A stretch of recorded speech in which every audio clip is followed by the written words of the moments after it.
Good evening. I'd like to welcome everybody to the regular August meeting of the Frankfort Electric Water Plant Board.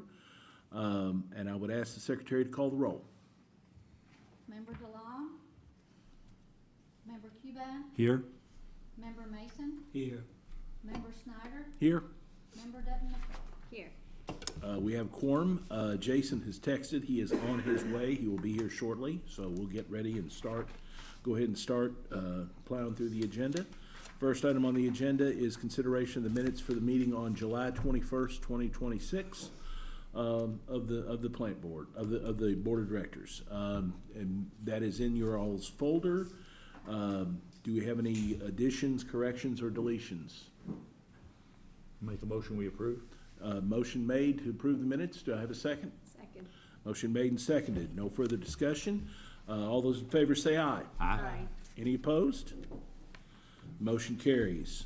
Next item on the agenda is accepting of the financial reports.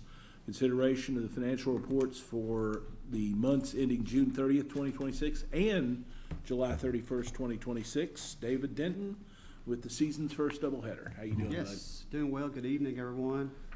Yes, before you tonight, we have, for the 12 months ending and on June 30th, 26, and like you said, July of 26 as well. So at the end of the year, there are a lot of reconciliations we must prepare on our balance sheet accounts.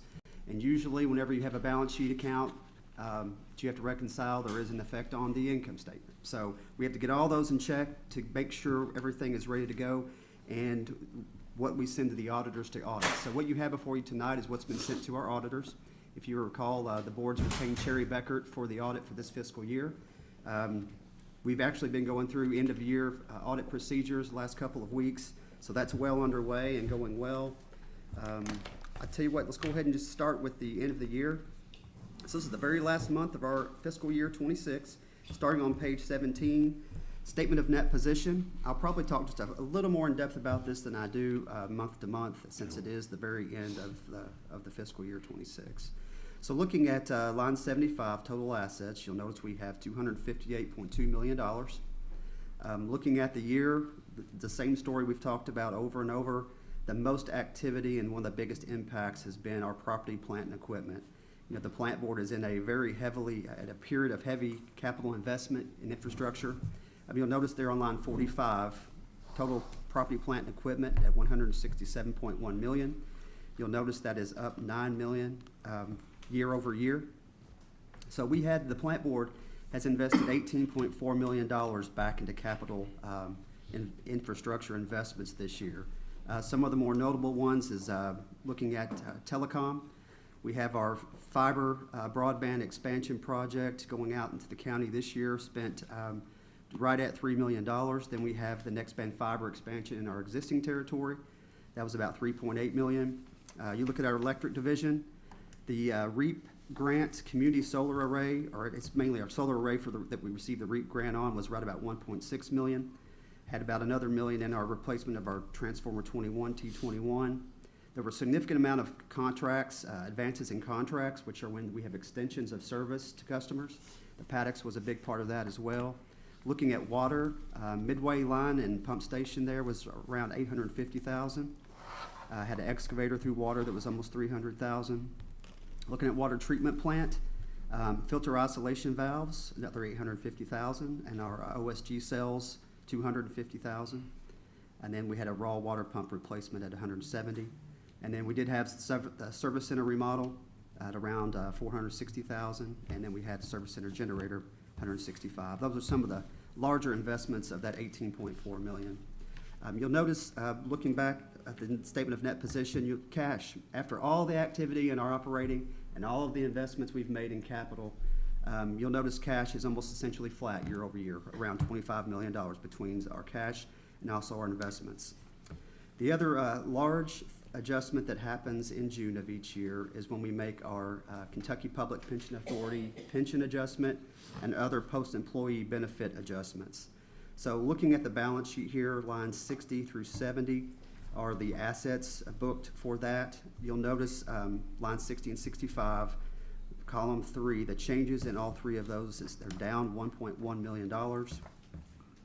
If you offset that against the actual liability, so looking at lines 135 through 150 are all the liabilities attributable to that pension adjustment and OPEB adjustment. That is actually down also 6.8 million. But when you take the liability section, the 37.8 million, lines 135 through 150, net it against the assets there on line 60 and 65, you'll see that pension and OPEB liability net is $31.6 million for the company. Overall, what that means, when we had a decrease in the asset but also a decrease in the liability, we had an adjustment of $5.7 million that hit the income statement. So that's a reduction in the liability, which means we had an actual reduction that we had to book as a decrease in our pension expense. So when you look at the bottom line of our income statement, there is a $5.7 million adjustment that was posted that's non-cash. That's the other one other than the depreciation that's non-cash. So that's a significant adjustment that it has no impact on cash whatsoever, but we must book it to be in with GASB and generally accepted accounting principles. Total liabilities at June 30, line 155 is right at $95.5 million. You take your assets minus liabilities, and you see net position, a total of $162.7 million, bringing your total liabilities and net position to equal your assets at $258.2 million. There are a lot of changes in being the year-end netting statement of net position. I'd be happy to go into depth on any individual line item you'd like to talk about, but those are the main changes that we had for the year. Briefly, I'd like to talk about the financial performance of the company, and I'll just talk really at the high level overall. So we're looking at page 22. This is the statement of revenue, expenses, and change in net position. If you look at our operating revenue,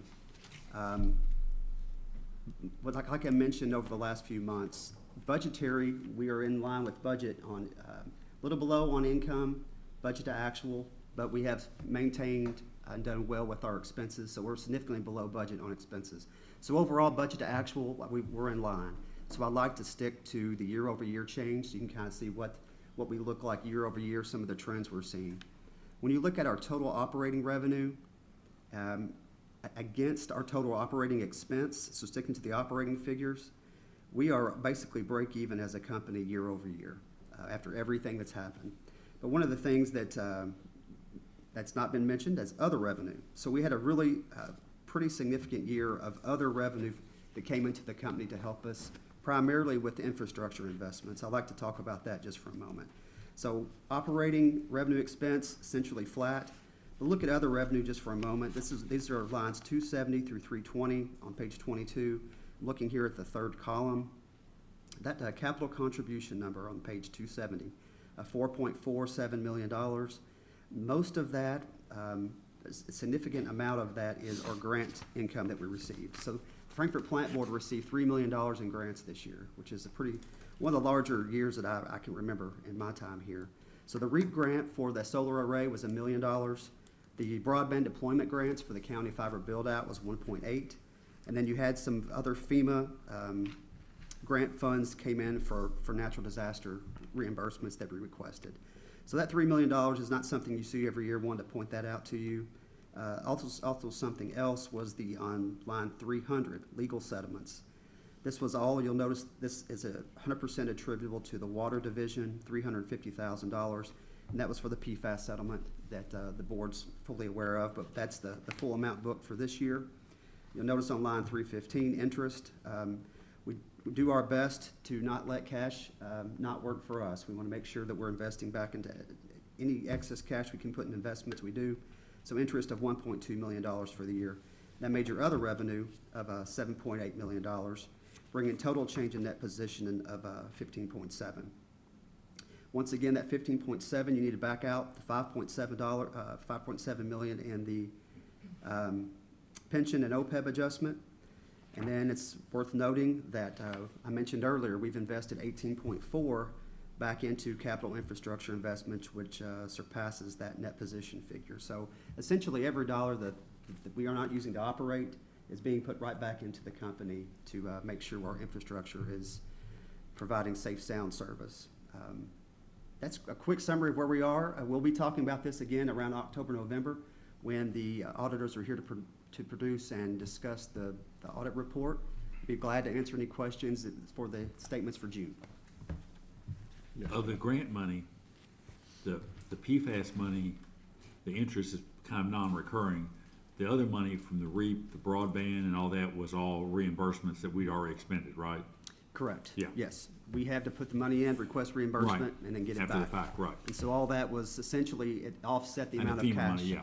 Yes. Yeah. So we put it in, and that offsets the amount of cash that the plant board has to put out for Right. these different investments or infrastructure And, investments. and correct me if I'm wrong, a lot of the PFAS money is kind of being banked for, increased testing. Am I correct on that? No, we don't. So, yeah, we will use that, but the testing expenses aren't very extremely, so Okay. we roll it into our, current testing budget, so at this point, we don't have it allocated for a Okay. particular item. Okay, good. But we're still setting it aside, right? Yes. In case there's some sort of other action we need to take in regard to the water quality under the regulations, right? Yes. All right. We'll go through this again with the auditors. As far as July, that's statements that you have in front of you. It's nothing significantly changed from June to July. We're off and running on a brand-new fiscal year 27. You'll notice in here, we did a little bit better than expected than last year, but 1 month is really hard to do a comparison. So there's not a whole lot to talk about for July. I'd be glad to answer anything in July you might have, but otherwise, we're off and running for a new fiscal year.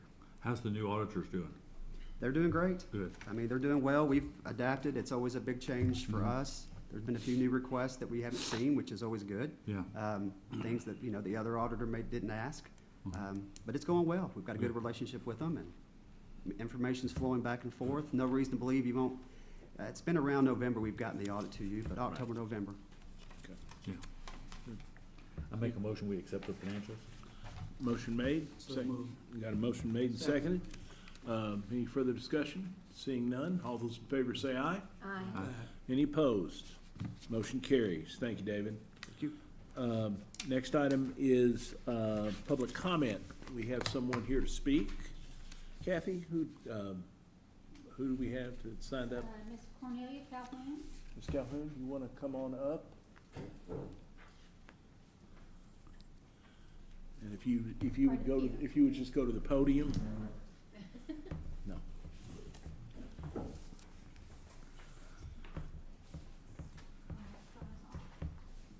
And Ms. Calhoun, I've already given the correspondence you had with our staff to all the members of the board, and they have it at their desks. Thank you. So go right ahead. I'm not here to get anybody fired. I'm just here to make a comment. I'm concerned with what happened in my neighborhood last week with the water boil advisory. I've lived in my house for 37 years, and I've never had this happen before. And I didn't know anything about the advisory until my granddaughter told me the next day that it was on your Facebook page.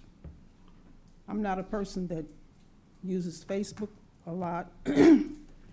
At my age, 86, there are a lot of us that don't even have computers, that don't have smartphones, but yet and still, the advisory did not include all the neighborhoods, all the homes in my neighborhood. I know of 2 that were left out, 264 Missouri Avenue as well as 266. 264 experienced flooding in her driveway, dirt, rocks, and gravel, and to my knowledge, what the rain didn't wash up is still there. So my concern is, how do you notify people, your customers that do not use social media when things like this happen? It used to be that you'd come to the door, put something on the doorknobs, or let people know what was going on, but we didn't get anything like that.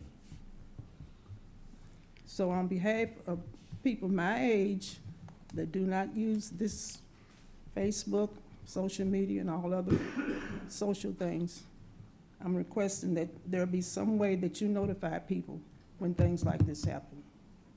Because it only takes one time to have a major issue.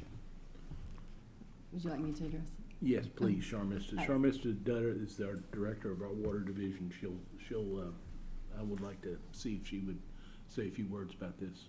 Sure, yeah, I received your comment. I was reviewing that, and so years ago, we used to do door hangers. I don't know, you said you never had an issue. So the issue with the door hangers was usually a lot of the water line breaks, somehow they happen at night. So it was a lot for our water department personnel to be able to go and get to, like, sometimes 90 or over 100 homes trying to do door hangers.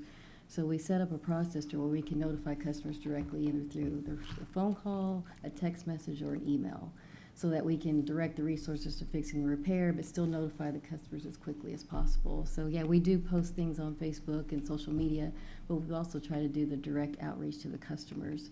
But a lot of that, the flip side of that is you have to opt in for those messages. So if you can opt in for the phone call or a text message or email, we can send you that automatic notification as soon as we're aware of an outage or there's going to be a boil water advisory. And reviewing the comment, do you know if you have, is your email active with the account, or do you have a phone that we could text or email? Yeah, so but I'm concerned about people that don't have phones, don't have emails. How do you notify those people? So I that's, know it happened at night, at like 4 o'clock in the afternoon. You put the post out there about 8 o'clock, and the next day, you cancel the board water. I didn't run that much water through my system to even to clear out if there was any contamination to come through my system. And other people at the girl where the water erupted, she wasn't even, nobody said anything to her. In front, she was at home and nobody said anything to her. So she had all this water coming out of her in her yard, but nobody said anything to her. so she didn't get a notification either? I don't know. I don't think she Okay. did. All right, well, we'll look into that as far as, where make sure, so we have that's a part of the process was being able to notify the customers automatically through text message or phone or email, was to also have a water outage map that kind of shows where the issues are. But I understand, the customers that don't have that, so that's why we're trying to do that direct access as far as the phone call. So I'll follow up on the other customers, but did you receive the email, though, that showed that you were under an advisory? I know that you have an email on file, but did you actually receive the email? No, at that time, I had an old email that I wasn't Okay. using, Okay, so I didn't receive the email. so that's an effort we're taking as well, is trying to get emails updated, contact customers, provide their updated But there are probably a contact. lot of people in the neighborhood don't have emails. And that's what we're working on. So one thing that we can look at more is for the customers that don't have contact information on file, like trying to reach out to those customers directly, like trying to make those additional phone calls. Well, you could have just put a sign in the street at the end. I mean, this is Cherokee. You come down Langford Avenue, make a U-turn, and you're on Missouri Avenue. So you could have posted, you just put a sign or something on the street saying water contamination or boil water advisory or something to that nature. That way people, when they came into the neighborhood, it's less than 50 people around there in that neighborhood. Okay.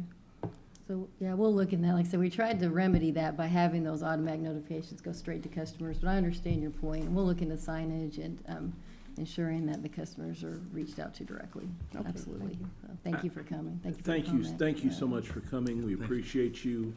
I'd like to take this opportunity to let everyone know that if you do have, if you've got an account with the planning board and your email's changed, if anybody's listening, if your phone or email has changed, please keep us updated. We can only give you the information if we have the proper channels to get it to you. I'm also going to put a plug in now for those out there that do have smartphones. The planning board app, we had an issue down on Logan Street not too long ago where we had a water outage, and we had some issues in terms of the announcement of the water outage versus the boil water advisory. Sharmista and I have talked about that. We're constantly trying to improve our process and getting to our customers, and if we don't hear problems like this, we can't make corrections. So we appreciate you coming. Thank you. Next up, departmental reports. Travis, will you be handling those today? Yes, sir. Be happy to. Okay. We will kick it off with public information. And Kathy's on her way up. Good evening. School has started. Fall is here unofficially, which means that our Cable 10 crew is gearing up for our game of the weeks. They'll be doing football. I think their first game is August 28th. They'll also later on be covering soccer district tournament. It's also election season, which keeps us very busy as well. We're gonna be doing our individual Meet the Candidate interviews in mid-September. And then the last week in September, we'll be doing the Chamber Forum, and then on October, we've got forums with DIG and Together Frankfurt. So we should be covered in making sure that all of our customers or everybody in Frankfurt knows who's running for what and where they stand on our local issues here. So it's, and then obviously we'll be live from the county clerk's office on election night, which is November 3rd this year. We continue in our marketing efforts, find new ways for people to talk about NextBand and our Frankfurt's fiber internet network here. We're working on, I think we talked about this last month, and we've created a TV ad and some social media spots for our ambassador program, our Refer and Earn program. Not only can employees participate in this, but we're offering this to all of our customers. If you're a NextBand customer and you love your NextBand, share it with a friend, because if they're not getting good internet, then you can share the good internet with them, and then you get rewarded in return.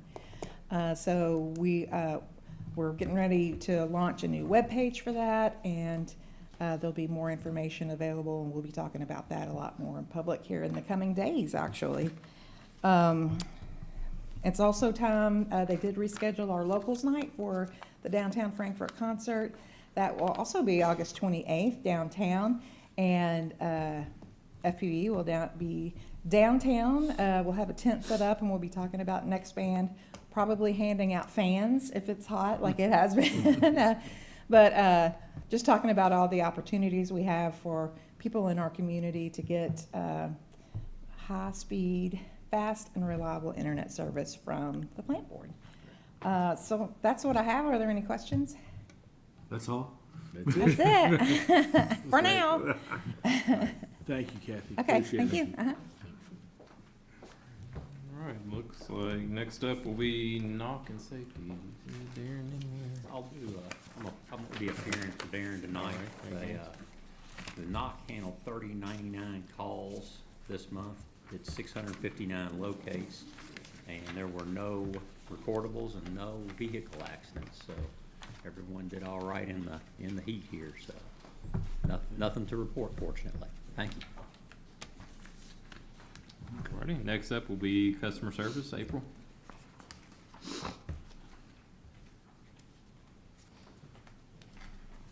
Good evening. You can find the customer service reports on page 183 to 186. There on page 183 is that customer service overview. In the month of July, we assisted 7,645 customers. 4,676 of those were phone calls, and then 1,624 customers in the office. There were 1,258 transactions through the cashiers, which is typically through the drive-through, and 87 brand-new customer portal applications. Wait times, were about the same as they were last month, so we're just over a minute in Tier 1 and Tier 2, and then 2 minutes and 52 seconds in Tier 3. But then when you take out those peak days, we were under a minute in 1 and 2, and then under 2 minutes in Tier 3. Kiosk transactions, we did finally make it over the 700 mark. We've been staying right around 650, 660 for the last several months. We had 744 customers use the kiosk last month. And then Google reviews, we had 15 5-star reviews, and then 2 less than 3-star reviews. And then I have a new number for you all this month. I didn't put it on but talking about NextBand, we had 142 brand new customers that signed up for NextBand last month out of 186 new accounts. So we are definitely encouraging customers to move over to NextBand and grabbing those new customers as they come in the office. So that's all I have, unless you all have questions. Okay, thank you. All right, thank you all. Thank you, April. Next up will be Adam with the telecom report.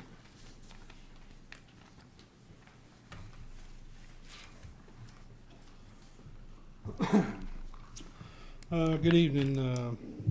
Telecom report starts on page 187 of your report. With our customer numbers, we're a little over 61% of customers have moved to NextBand, which is always positive. We had one outage for the month. We had a blown fuse on the around Versailles Road area. Got that fixed pretty quick. Trouble calls, really low this month, 226 trouble calls, and we seem to be trending that way, which is good. And I think a lot of it has to do with the next band and the new network and all that stuff really paying dividends at this point. On the grants, we have 500 homes now have access to it. Out of the 500, we have 60 signed up, or 60 new customers. We're starting to kind of ramp up, and I think customer services is going to reach out and try to call some of those customers so we can get the install number up as the grants end at the end of this year, so we can get those reimbursements back. We have, on that area, we have 2 ponds left, and then we'll be, actually construction will be complete. So then it'll be the full 884 that we applied for the grant. So, and one other thing, Shane Holt, the assistant superintendent, is retiring the end of the month. And Shane's been a great asset to the company, and so I'd just like to, publicly thank him for everything he's done for the plant board and the years of service. Yeah. Thank you. Any questions? Nope. Thank you. Thank you, Adam. Run, buddy, run. Scott's out this evening, so I'll cover the electric report for him. If you'd like to flip to page 193 of your board package, our SAIDI number for the month ending July 31st of 2026 was 30.8, and our SAFE is 0.44. It looks like our most common cause for outages would be wildlife related, followed by tree contact right thereafter. And our largest outage for the month was one we had on Versailles Road that affected about 969 customers. If there's no questions there, I can just roll right into SEPA. Travis, I know it didn't happen in this month, but can you talk about the outage we had Wednesday and kind of overnight when it Wednesday night to Thursday, kind of where we are with that and kind of what happened there? Yeah. So late in the evening, actually, it may have been a little after midnight. Yeah, it was. Of course, many people, most of the board members, and I'm sure a lot of the customers are aware, we lost the entire our entire transmission feed into our system, which obviously is going to affect all customers would have been out during that time. The issue was not related to FPB. It was a regional transmission issue, I'm calling it. Some kind of equipment failure, we think, caused a cascading outage. So there was some kind of maybe a storm-related damage, a piece of equipment failed, and that kind of cascaded upstream into a larger outage. So it's certainly outside of the norm, but in this case, it was also kind of outside of FPB's control. Of course, we were on standby. We all reported to the service center, and we're ready to go whenever the power was restored. They got on it pretty quickly. I think within a couple hours, seems like all of our system was restored. So, we certainly appreciate that it wasn't a all-nighter, but anytime you have those kind of issues, it's a big deal. So that's kind of the gist of what we understand, that we think there was an equipment failure on the transmission system for our supplier. Okay. And I guess the other question I have is for our statistics and our numbers in terms of outages, and does something that's kind of out of our control in that area, is our numbers going to take a hit for an outage that's that widespread, I guess is the question I have. Yeah, typically what we would do is we'll record it, and there's a way to kind of flag it in the system. This is loss of wholesale supply, so it doesn't kind of penalize our reporting. So it won't skew our SAIDI numbers, if that makes sense. All right. Yes, sir. Any other questions? I'm just curious, so in that case, once the transmission issue was resolved, then what's the fallout to us?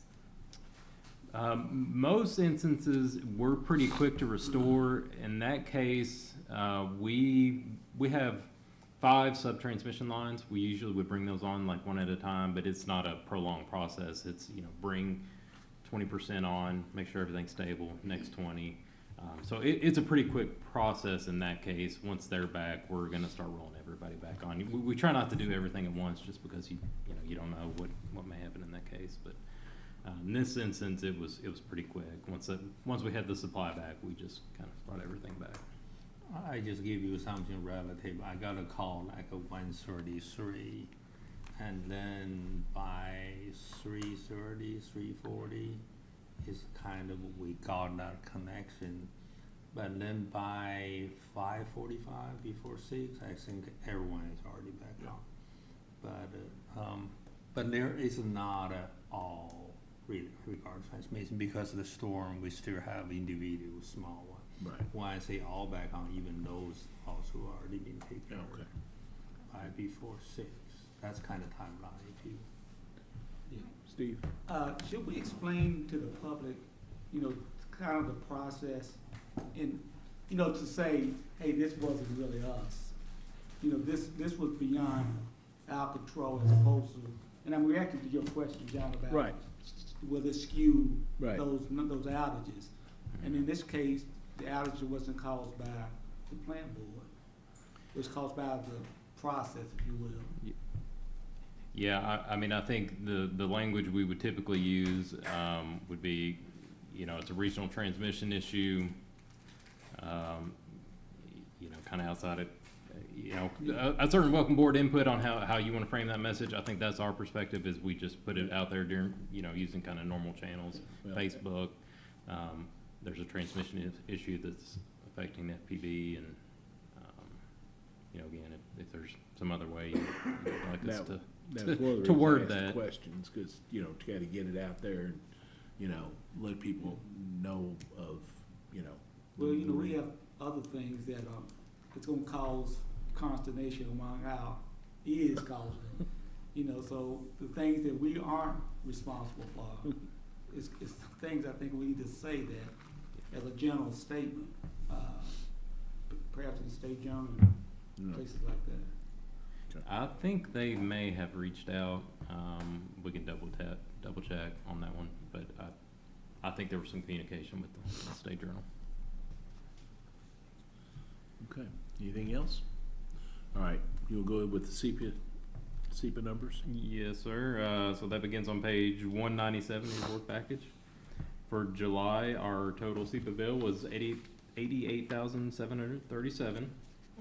Our net SEPA payment was $611,884 for a profit to the board of $523,147. That brings us through July, net benefit to the board of a little over 1.6 million. So you'll notice if you look back at that chart, that is a really good net payment, similar to what we had back in January. Yeah. And you can see, if you look over in the energy value column, that's where almost all of it is coming from. So that's kind of, when we look at our SEPA credits, that's the variable component, if you will. So really hot month, really good market prices, Yeah. a lot of energy value. So Good. off to a good start with SEPA. Excellent. Anything on Kemia? The next KYMEA meeting will be next Thursday, the 27th. Gary, is there anything additional we need to cover? Not a particularly, but if you do have any question, we're happy to answer. Okay, if there's no Okay. more questions on electric or SEPA, we'll move on to Bruce with the water distribution report.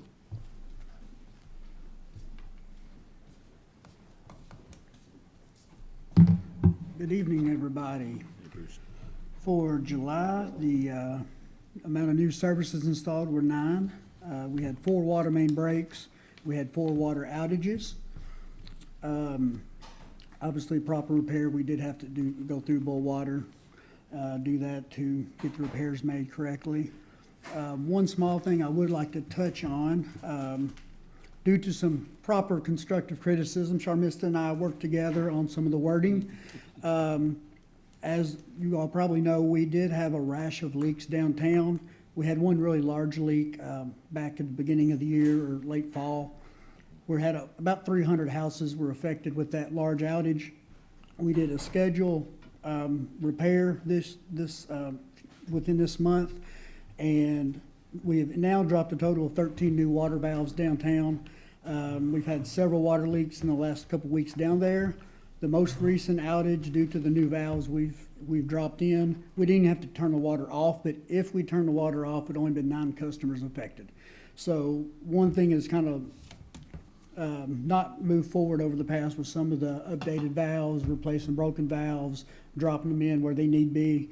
That's one thing we're definitely working on to try to move forward with that. So the numbers there really have worked. And then one other thing we worked on, I'd just love to touch on this based on today.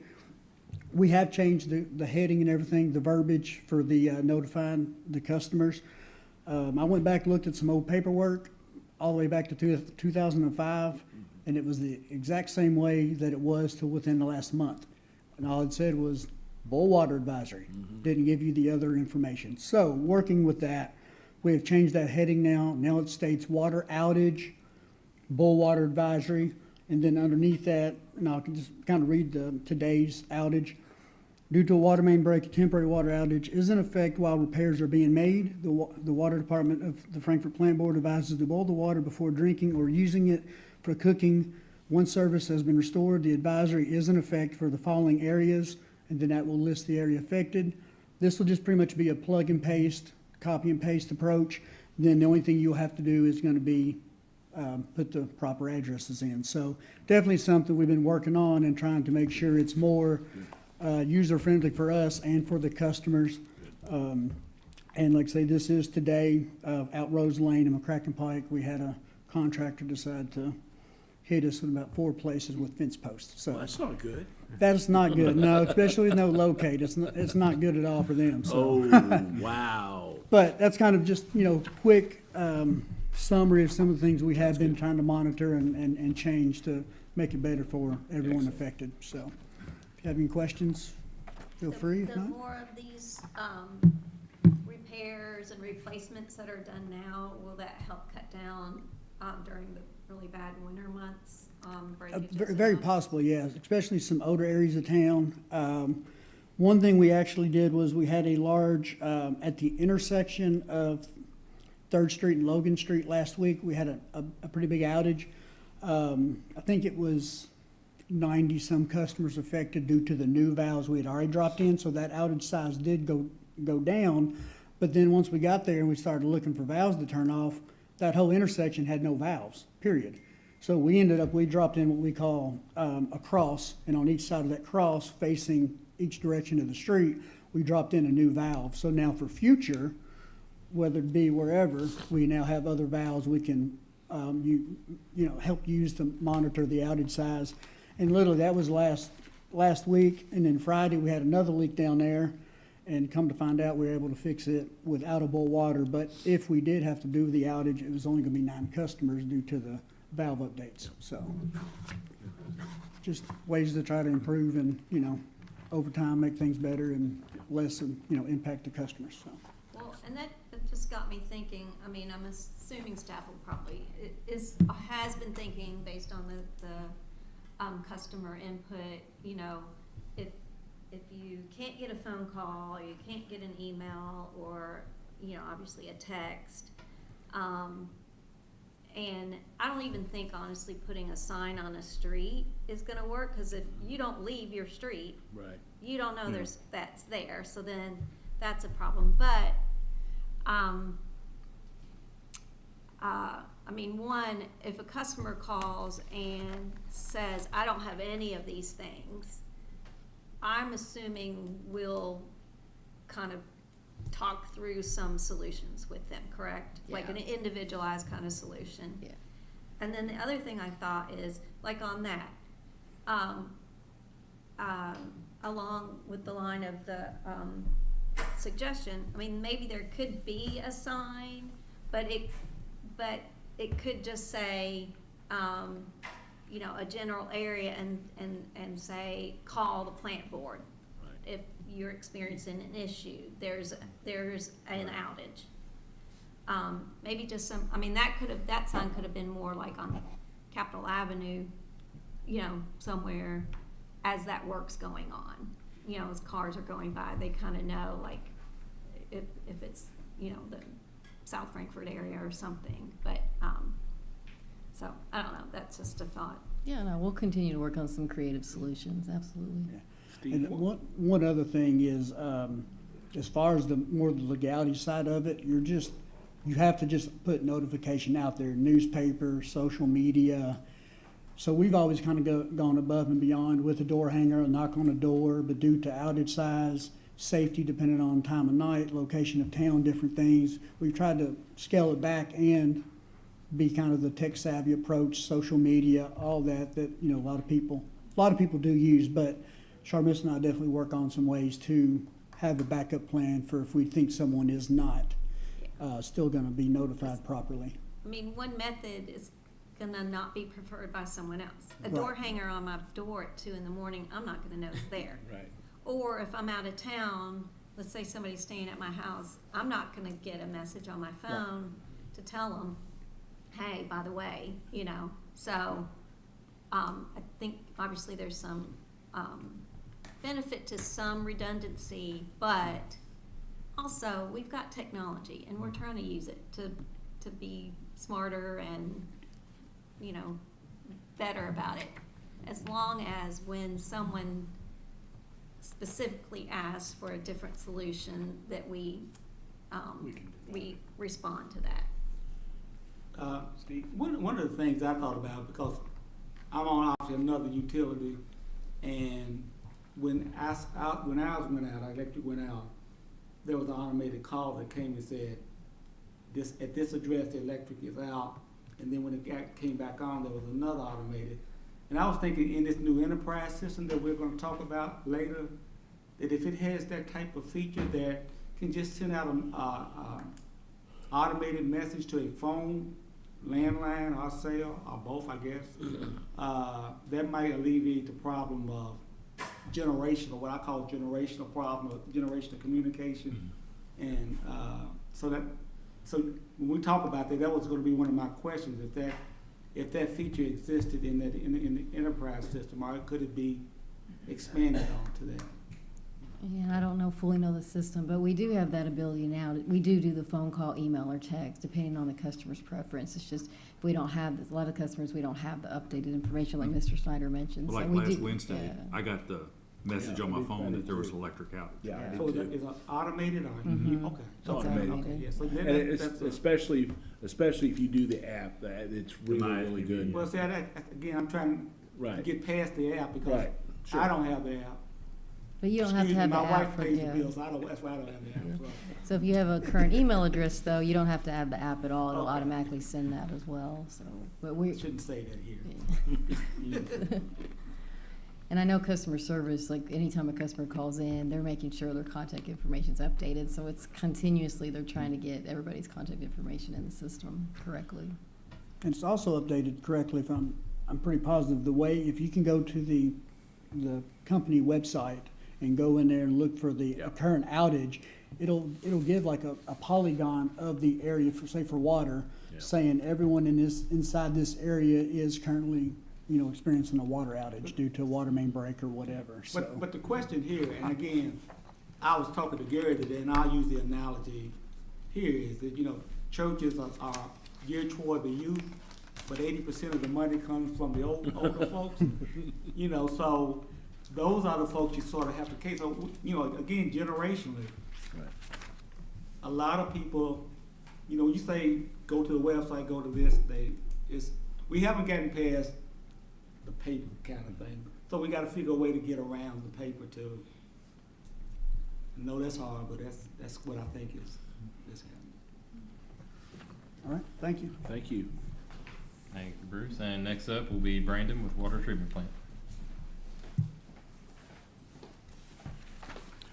Good evening, everyone.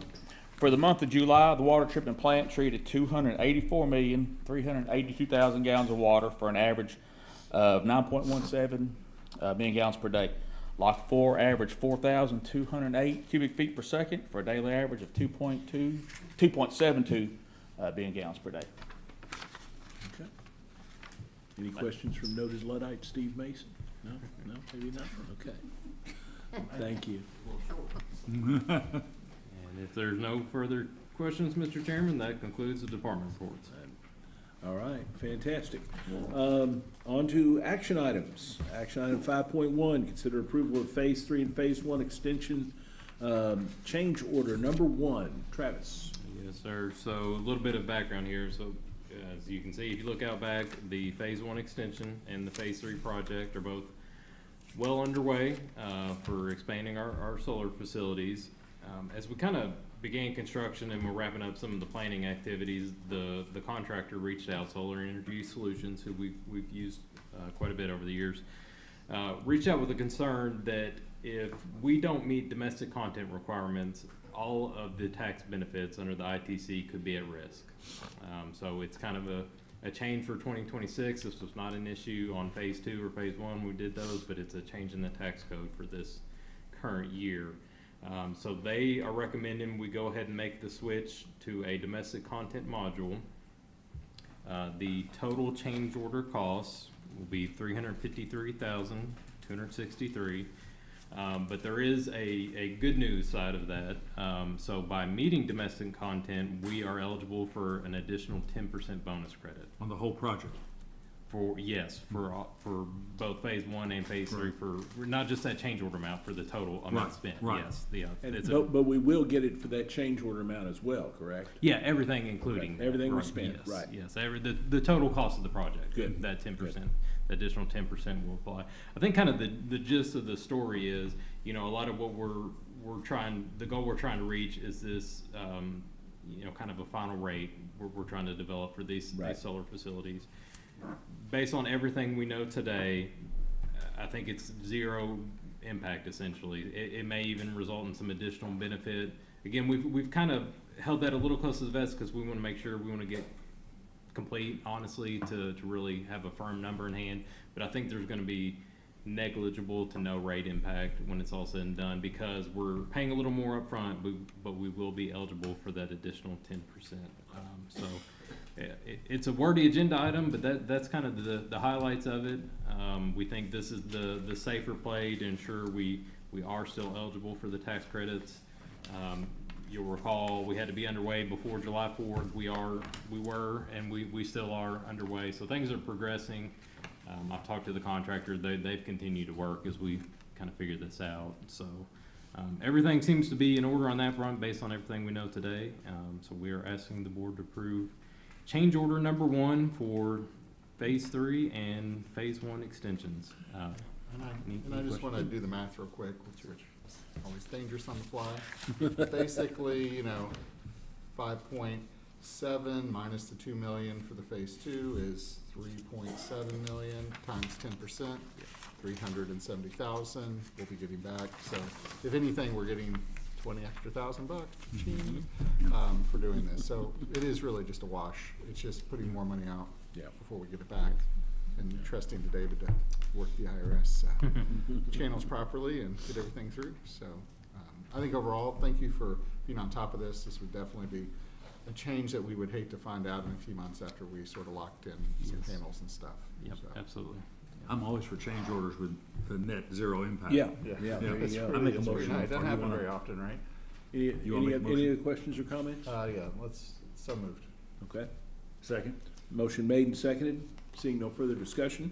All those in favor say aye. Aye. Any opposed? Motion carries. Thank you, Travis. Next item, item 5.2, consider award of bid invitation number 1858 for spacer cables to Cape Electric in the amount of $142,000. Scott. Surprise. You're not Scott Hudson. Yeah, Scott's Assoline's covering this. Okay. Bid number 1858 was issued for spacer cable system to be used for an electric project on Shinkle Lane. Spacer cable system is an overhead power distribution setup where multiple thick covered phase conductors are bundled closely together and held apart by plastic spacers and suspended below a high strength bare steel or aluminum messenger wire that carries the physical weight. I added that in because I wanted to know myself and thought you might want to know. But after evaluating all bids, staff recommends awarding to Cape Electrical Supply in the amount of $142,000 as they are the low bidder meeting the specifications. And also this purchase is included in the current budget. Okay. Any questions? Okay. Seeing none, I'll entertain a motion. So moved. Motion made. Do I need a second? Second. Motion made and seconded. Any further discussion? Seeing none. All those in favor say aye. Aye. Any opposed? Motion carries. Thank you very much. Next item up on the agenda is the Ridgeview Substation Transformer T14. And That'll be me as It's well. gonna be Travis now, okay. Yes, sir. So during a recent outage event, we determined that a substation transformer, T14 at a Ridgeview substation, locked out, meaning it went out completely due to an internal fault. This is a transformer that was built in 1996, so we certainly have older units, but it's kind of approaching the end of depreciable life. We did more testing, brought in outside experts. It's been determined that the transformer would have to be entirely rebuilt to be returned to service. So after kind of reviewing that information internally, we reached out to Virginia Transformer, who, if you remember last month, we awarded 2 substation transformers to them. That was a public bid. They were awarded, and asked them if they would be able to hold that price for an additional unit. They have agreed to that. So that is the ask and the recommendation to the board is that we award a 3rd unit to Virginia Transformer to replace this damaged substation transformer. You know, of course, big substation expenses like this are not good, not pleasant, but we think it's essential for, you know, the performance and the reliability of this system that we go ahead and just get right on this. Again, we think new is better than rebuilt for one that's 30 years old. There's obviously inherent risk if you're taking something like that and rewinding it. So again, that's ask is purchase an additional unit from Virginia Transformer. Based on their expected lead times and the typical payment schedule, we think about 50% of that cost will fall this fiscal year. And the remaining 50% will be next fiscal year. So we'll draw down additional cash for that first 50%. And then when we're going through our normal budget planning process, kind of later in this fiscal year, we'll reconcile that additional cost, whether it be, you know, if we have to scale something down or move other projects around, we'll kind of account for it then. And I guess, Hans, I'm gonna ask you a question here. Is this something, this isn't something that is ordinarily something we do, but what we're saying is we approved a bid last time for this same product, and now that we found that we have the need for 3 of them instead of 2, we're just going back under that same bid invitation and changing that. Is that correct? Is that something that, do we do often? And it seems perfectly logical to me, rather than reopen the bid process and probably get the same results, but, or even worse, but is that something that's ever caused the same problems, I guess? We've not had any problems with that. You are changing the quantity, but if you bid it, there's no right. There's no rule on once you bid something. Right. If you can change the quantity under that bid, there's no rule that says I got to go back and rebid stuff. Good. Okay. I just wanted to make sure. Okay, if, any other questions from any of the other members? If not, I'll entertain a motion to approve the purchase of an additional transformer under the bid invitation that was approved at last month's meeting. So moved. Do I have a second? Second. Motion made and seconded. Seeing no further discussion, all those in favor say aye. Aye. Any opposed? Motion carries. Next item on the agenda is consider award of bid invitation 1860 annual price contract for water treatment chemicals. Now we're getting to the good stuff. This is John Cubine's favorite time of year. Staff prepares an annual bid for the chemicals used in water treatment. The bid includes estimated quantities and explains that orders could exceed or fall short of the estimates. Vendors bid with the understanding that the bid's purpose is to hold unit price throughout FPB's fiscal year. The winning bidder for sulfuric acid has since withdrawn their bid, stating that they could not supply an NSF-approved sulfuric acid. Additionally, no responses were received for hydrofluorosilicic acid, which is fluoride, so we added that in. Therefore, staff prepared the bid for both sulfuric acid and fluoride. The bid received 2 sealed bids. After reviewing each bid, staff recommend awarding bid 1860 to the lowest bidders, meeting specifications. Any questions? If not, I'll entertain a motion to approve the award of the bid. So moved. You have a second? John, do you want to second this, buddy? Oh, I thought you made a motion. I'll second it. Yeah, I thought Steve raised Okay. it. Well, I did. Motion I made thought by you meant Mr. Steve seconded it. He made a motion. Oh, I thought. I said I would entertain a motion. Okay. And I he just said know you yes, love so. it so much, man. Ring that bell for us. Motion having been made and seconded, seeing no further discussion, all those in favor say aye. Aye. Any opposed? Motion carries. All right. Next item on the agenda is consider award of RFP 2025-06 for CIS and ERP software and implementation services to National Information Solutions Cooperative, the NISC, in the amount of $795,000, right? Yes, sir.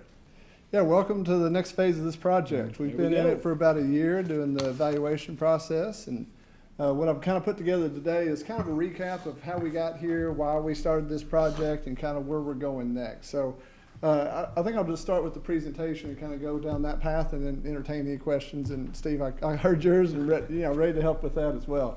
So if we'll move on to the next slide, David. So this is kind of a breakdown of why we started this project and where we're at. So we want to kind of focus on number one here, the technical obsolescence of the systems that we have today. So we went into this approach looking for a new CIS and ERP system. Our CIS system's 20 years old.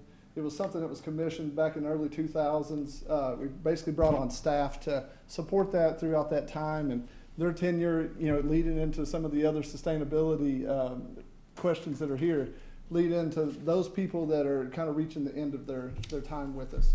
And so trying to bring in that talent to kind of capture that lightning in the bottle again and try to do that, it's just been really difficult. We've had people that take years to fill those positions.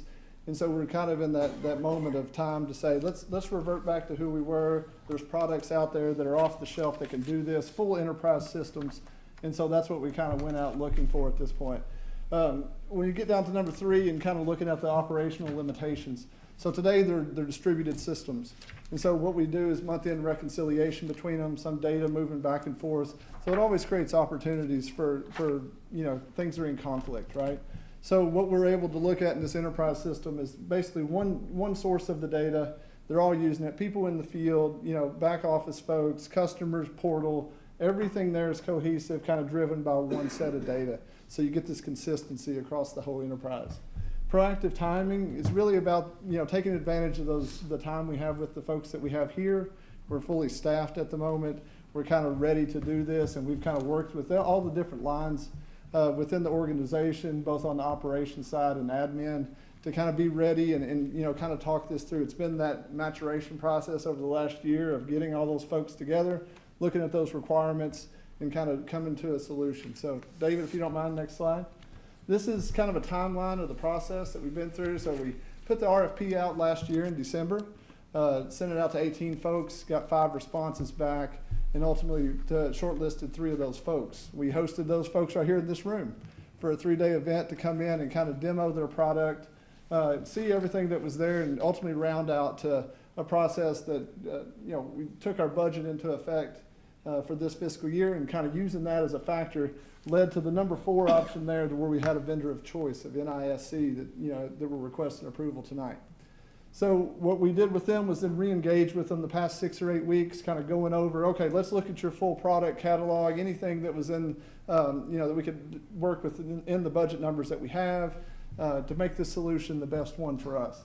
And so that's where we're here tonight, and hopefully to get the option number 5 here to the awarding that RFP to them tonight. And you all actually went on site too, Oh, yes, sir, we where did. these systems were running We on did. some We other went. utilities, didn't you? Yeah, some of the referrals, and we talked to a lot and went on site with Bowling Green. There's somebody that already uses the NISC that was close enough to us. We did a site visit out there with them just to see how that worked, and learned a lot about how they use it, and have come a long way in that process. David, if you don't mind. So who is NISC? So we've just talked about we have a lot of people that are regionally around here. They've got 1,000 members across the nation. We've got 16 of those that are in the state of Kentucky. So these are municipal utilities, these are other co-ops, things of that nature. So it's a standardization for the plant board to kind of get in line with these. And one of the real areas of interest at the end there, that's $65 million for R&D. A significant amount of money goes into what they do. They're trying to add enhancements to that. And so what happens is it's a member-led organization. So if we have a need, we could bring that, and as long as it benefits the entire membership, then those needs come forward. And so what it allows is a consistency. It aligns us with the industry at that point in a standardization. David, if you don't mind. Here are those 16 that are kind of in the area. So I kind of have us in the green dot. The other red flags that are on there kind of represent those other 16 municipals and co-ops in the state of Kentucky that already use this software and already part of this cooperative. So these are the ones that, like I mentioned, we went to Bowling Green, we've spoken to Murray, talked to a few other of these in and around the state. And so we feel like we've really kind of done our due diligence on finding out who these people are, and really like what we're hearing and what it would position us for the future. David, if you don't mind. This is their solution. So, you know, Steve had mentioned earlier about, you know, how do we, all the pieces and parts, the outreach. They have a multi-channel messenger that kind of does a lot of the things we do today, but it does it under one umbrella. So it's the outbound campaigns that you talked about. They have a marketing module that can kind of help us in the competitive line of business we have today. A lot of these operational modules that allow people out in the field to see real-time data and do these updates back and forth. Just opportunities for efficiency is really what we're looking at here. And so you see some of these add-on things that we can bring in, some business intelligence, some other mapping, and ways to kind of leverage some of the investments we already have. David? So here's some of the systems that we're kind of looking at under one umbrella. So one of the things that we already have in place today with Microsoft Dynamics was our ERP system. So you see it kind of represented several times in the middle. Some of them were Excel spreadsheets. This just kind of speaks to the distributed nature of how we are today. We've been fortunate enough to have the staff and everybody committed to making it work as it is today. But what you see here is that this comes under one umbrella and kind of presents an opportunity for efficiency. David? Here's some of the systems that it integrates with today that we've already invested in as a board and as staff. So our AMI system, they're already a direct partner with Census, who already does our AMI. So that data has a proven channel to share back and forth between those. Calix in their provisioning, so all of our stuff that we do for our fiber services and our voice services, all the future in telecom is already kind of integrated. Esri in the mapping, another strong partnership that they have, so we can leverage those investments and all of the institutional knowledge we already have with these kind of products. Along the bottoms you see more, so the one called Concepts is kind of about our locates, our Genesis is our phone system. So these are all systems that they've already integrated with. And so during this implementation process, that's where we're going to go through each one of those, tie those into our systems today, and kind of build progress toward a final solution in an actual 2-year process. So, David? So here's kind of that timeline that I just spoke about the implementation process. So assuming tonight we get this award to go forward, then we would be looking at a 2-year implementation window. The financials would go first. That'll be early 2028. It seems so far away, but we have a ton of work to do. And you know, it's going to take all hands on deck to get there. This is not by any means just an IT project. This is going to be a company-wide project, and I think we've got the people here to do it. And then ultimately CIS will go live later in the summer or fall of 2028. There's a little bit of gray area there just because we've got to get that timeline mapped out, see where we can gain ground. Some things may take longer than others. We'll learn a lot along the way, but that's part of that 2-year process. From a budgeting standpoint, this year we've kind of broke this up into 2 fiscal years for this ask tonight. So we're asking for $795,000, but we have in the budget today a $500,000 allotment in capital over FY 27 and 28. So that'll cover those expenses. We won't incur any expenses until we get that module implemented and actually, you know, in use. So those are things that will fall and we can kind of take care of them in these 2 fiscal year buckets as opposed to having to outlay all of that in 1 fiscal year.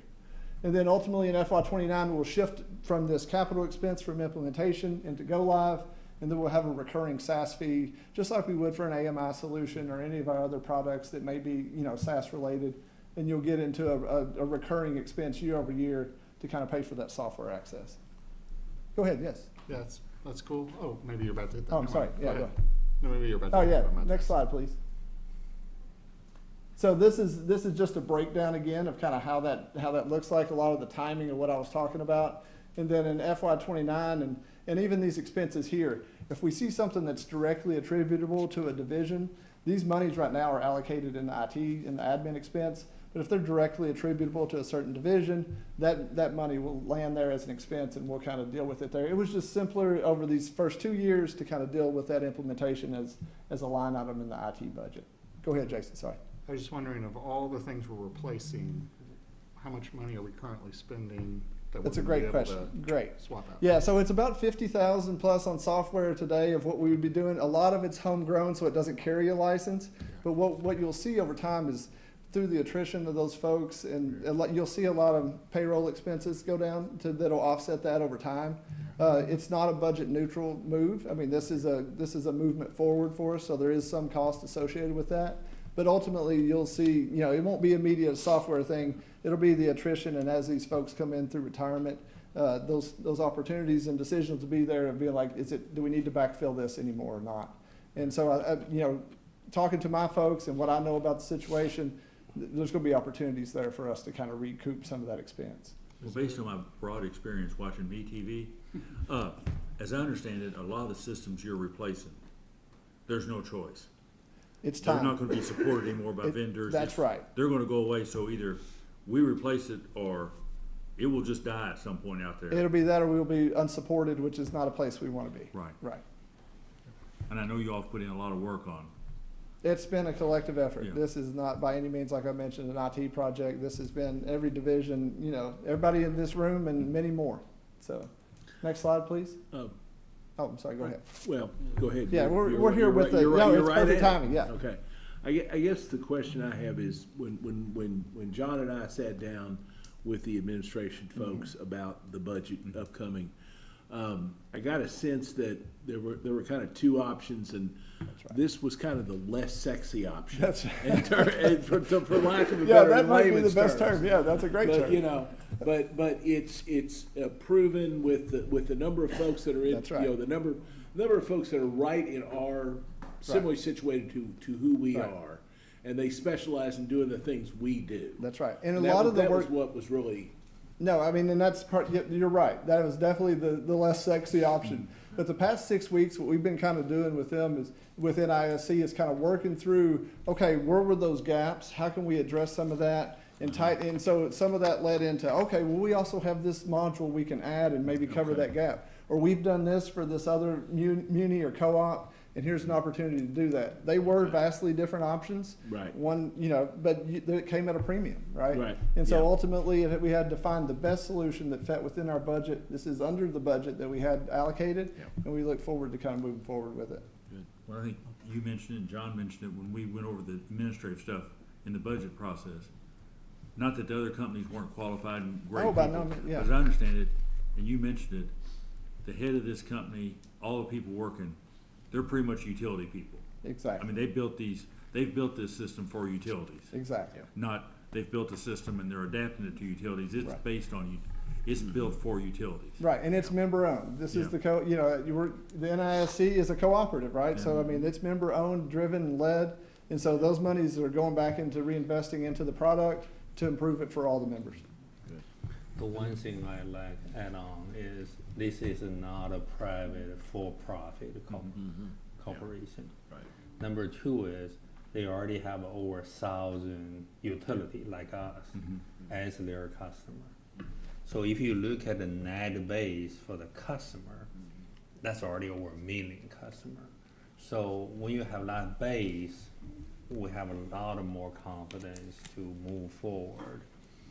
Long term, I think it's a good choice, really good decision.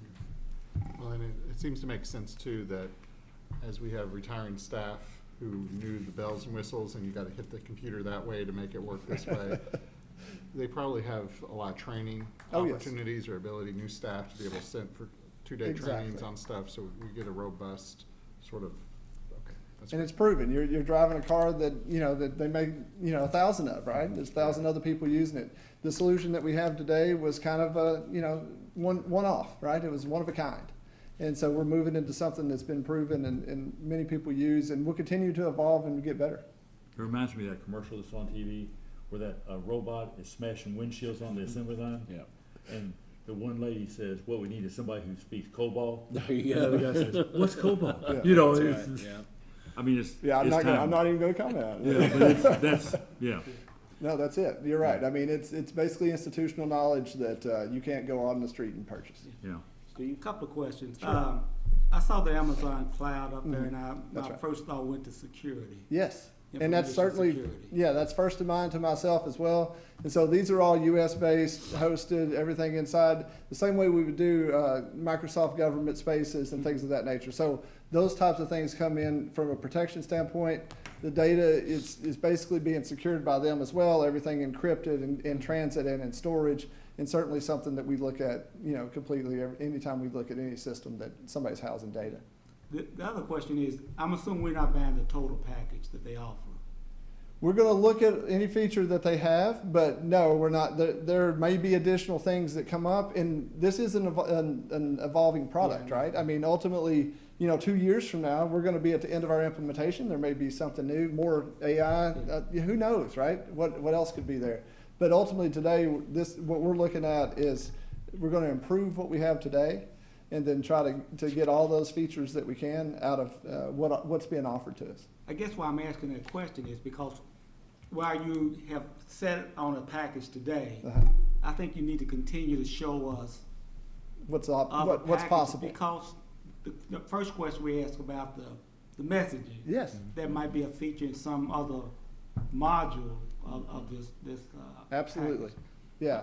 And I think the marketing is one of those add-on modules that was kind of there that's interesting, right? We're in a competitive line, and it's something that they've seen other members come into the ISP space and the telecom space.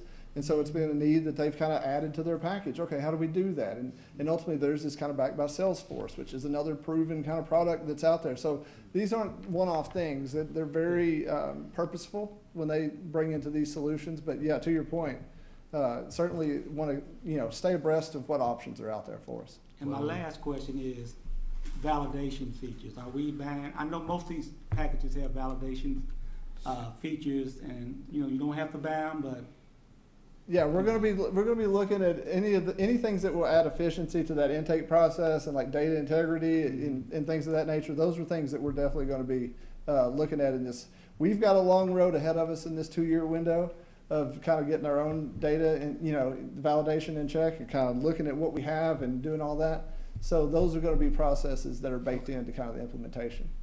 Well, and to me, the most important benefit is Brian gets 1,000 new friends that he can collaborate with. He can Somebody have to lunch talk to. with. Exactly. Yeah. We don't understand what you're saying. They will. So Yes, they excellent.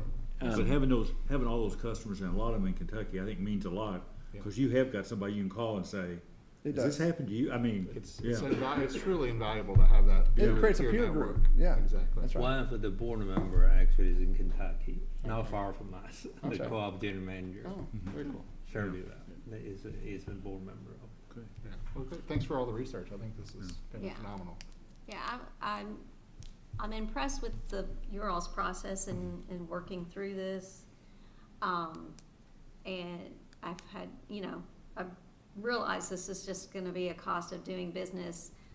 The annual cost, that's what causes me more heartburn. I didn't, that I hadn't really thought of. Right. It's one of those hidden costs that we hadn't seen at a line item other than in the payroll budget before, right? But again, this isn't going to be a budget neutral scenario. This is just going to be a long-term thing, and we'll gain efficiencies out of it that may create other opportunities that maybe we can find other ways to reduce that expense.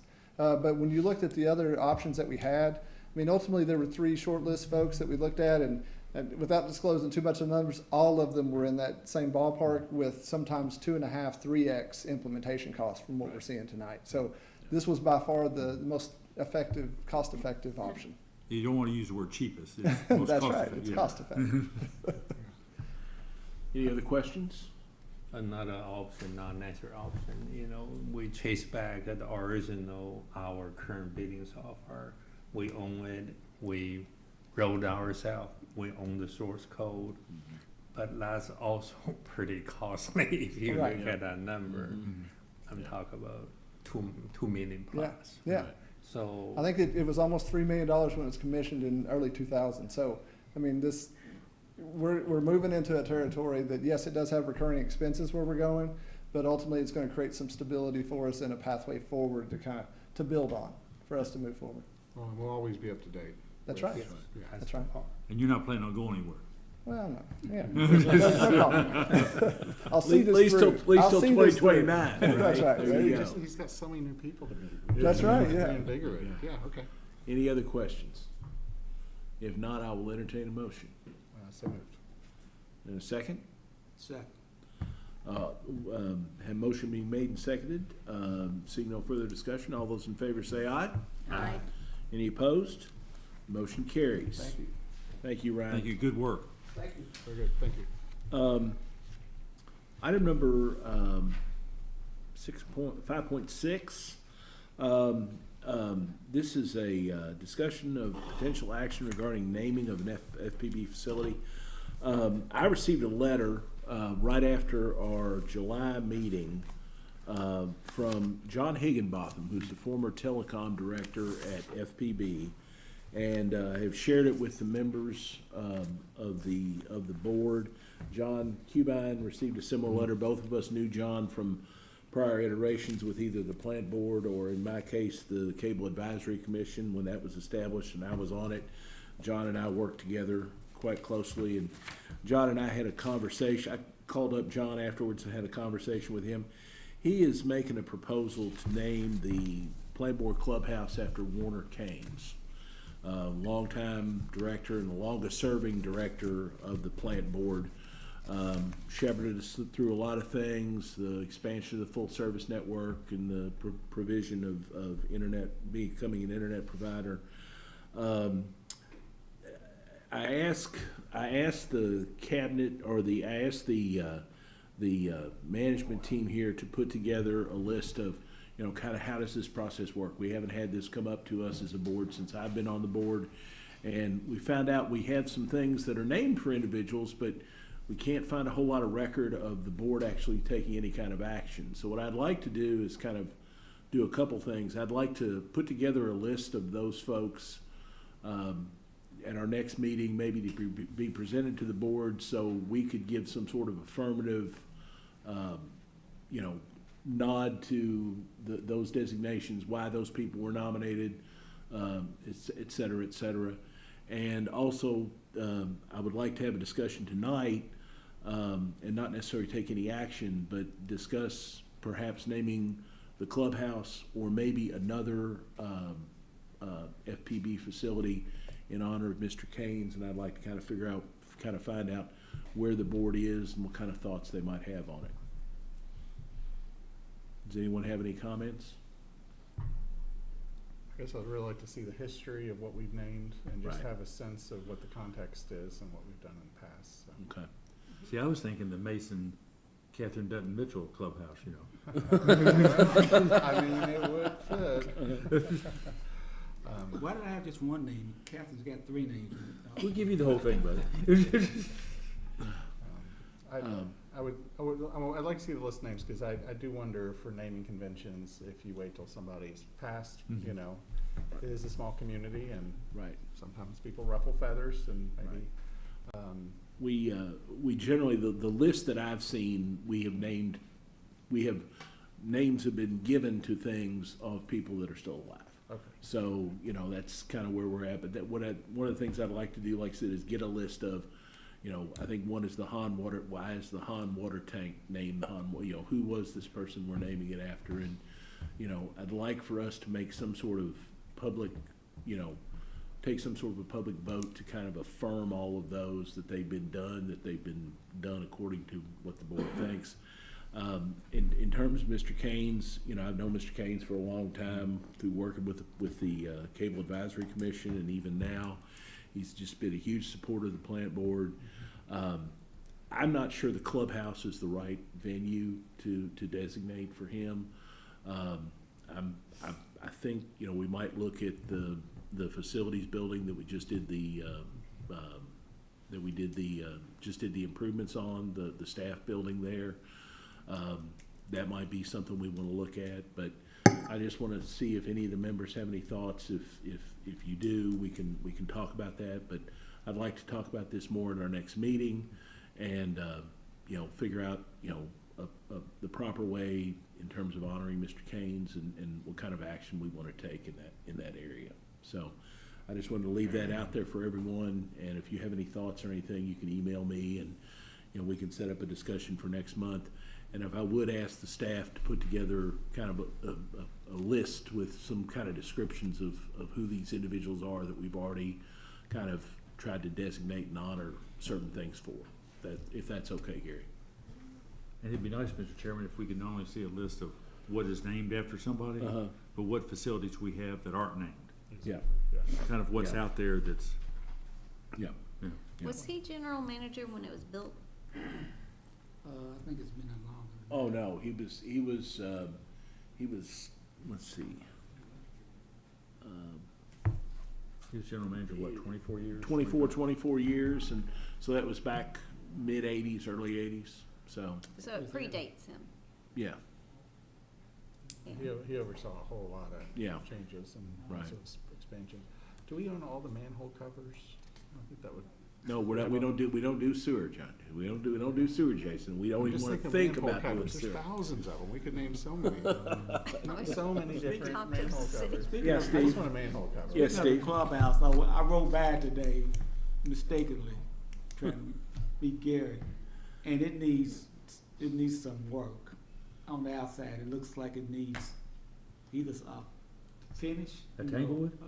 Ceiling or something, because it's starting to. The clubhouse? Oh. Yeah, Well, it's it's starting to look. supposed to age. Yeah. Well, you read it and look at it. I don't know. Maybe I just look at it wrong. I don't It know. just looked like it was. Do we have somebody on staff that like knows if it's the way it's supposed to look, or if there's a problem? I'm not sure if it's a problem. It just looks.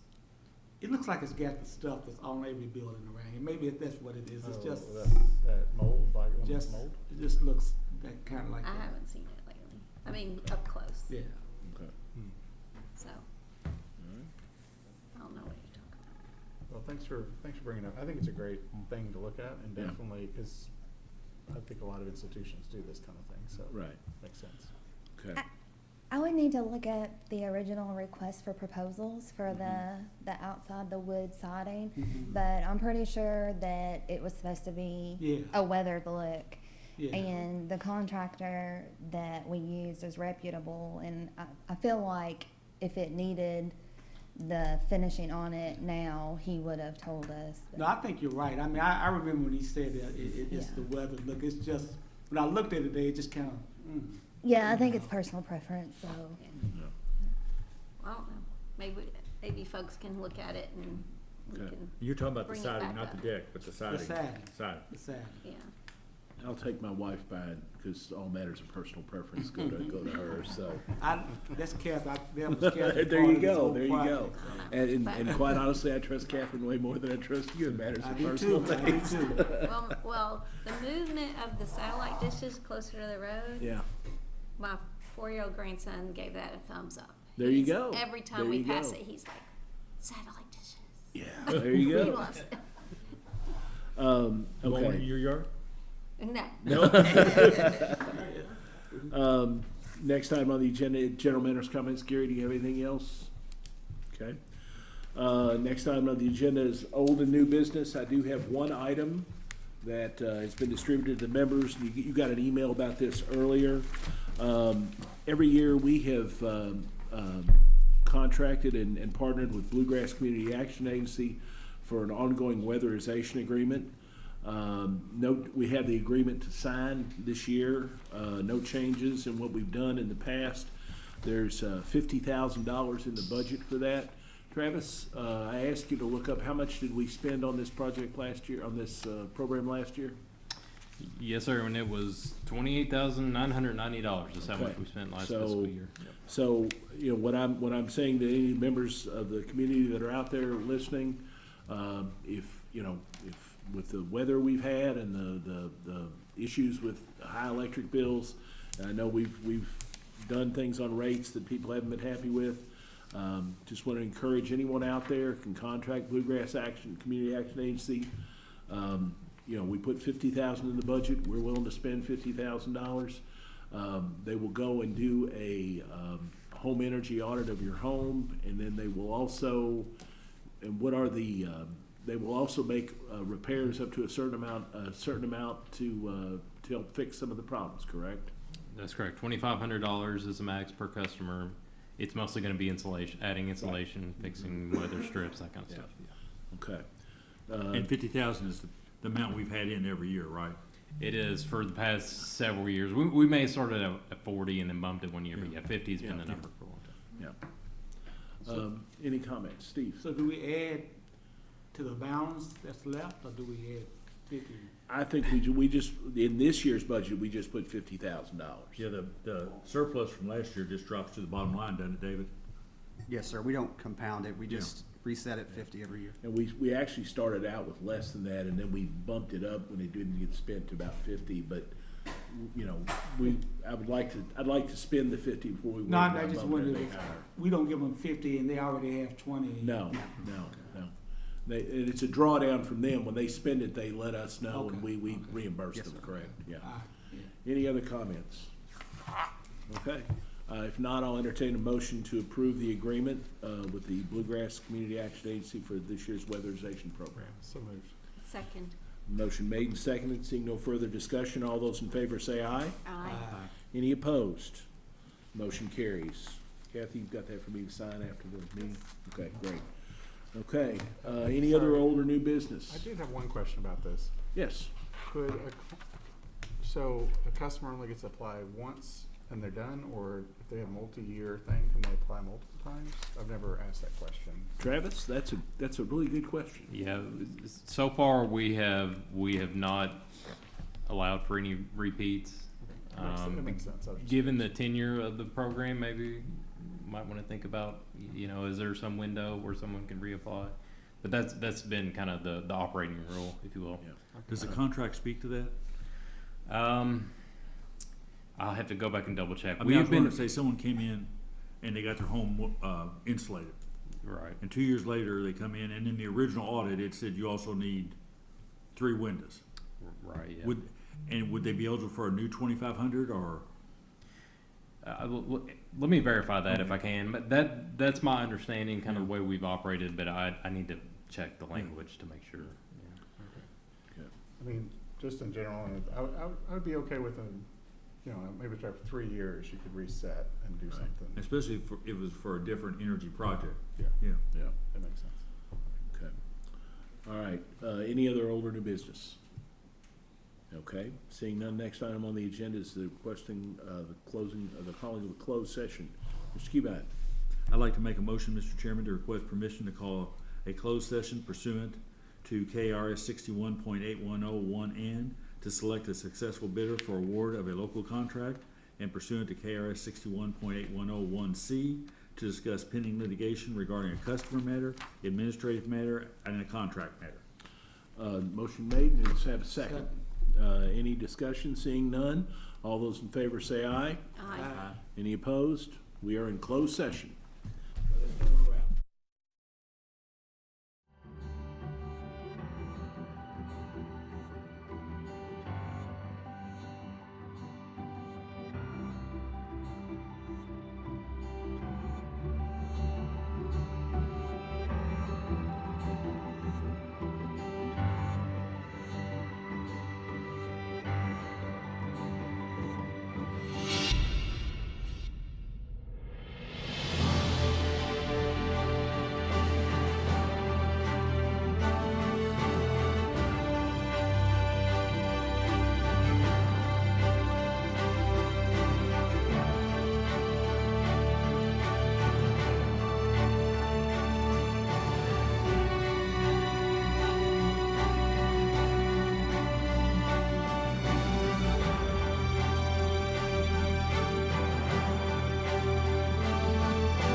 open session. Mr. Cubine, can I I get a make a motion? motion that we come out of closed session. Second. All those in favor say aye. Aye. Any opposed? Motion carries. We're back in open session. Mr. Cubine, did we take any action, anything? The board took no needs to- action that would require any vote or any actions, Okay. in closed session. Thank you. Now I'll take a motion to adjourn. So moved. Any objection? Nope. Seeing none, we are adjourned.